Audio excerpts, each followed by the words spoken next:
so the way you measure the string length on a viola quickly, for those of you that aren't sure, just put the nut of two violas together, and then look where the bridge falls. And if you see a ½ an inch difference, there's your difference in the string length. And the longer the string length, the more challenging it's going to be to play. Particularly if you have a smaller hand or short thumb, short fingers, whatever.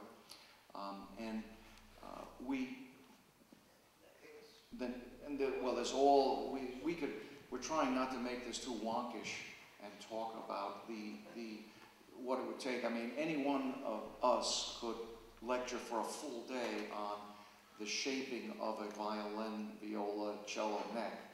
It's not just a question of thickness and width, but how these different things interact and the shape that the neck gives you and the way it feels to the player. But, you know, there's many factors of the way it feels. I mean, neck shape is a huge one. I think the minute someone picks up an instrument, if it's got this big clubby neck, they're going to say it's too big for me. And it's not the string length, it's not the body size, it's not the top out, it's the way the neck feels and the way the fingerboard and everything's been finished.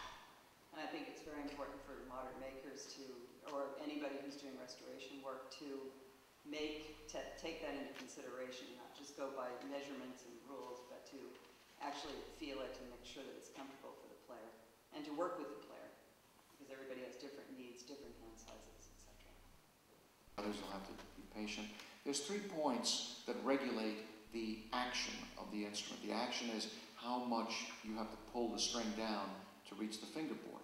There's the height of the bridge, which lifts the string up at the far end. There's the height of the nut, which has a very big effect, particularly in first position. And there's the amount of scoop in the fingerboard.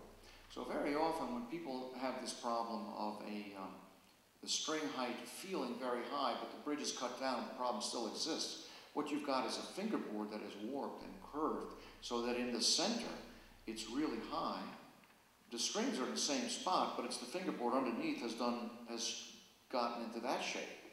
And that's just an example of the sort of things.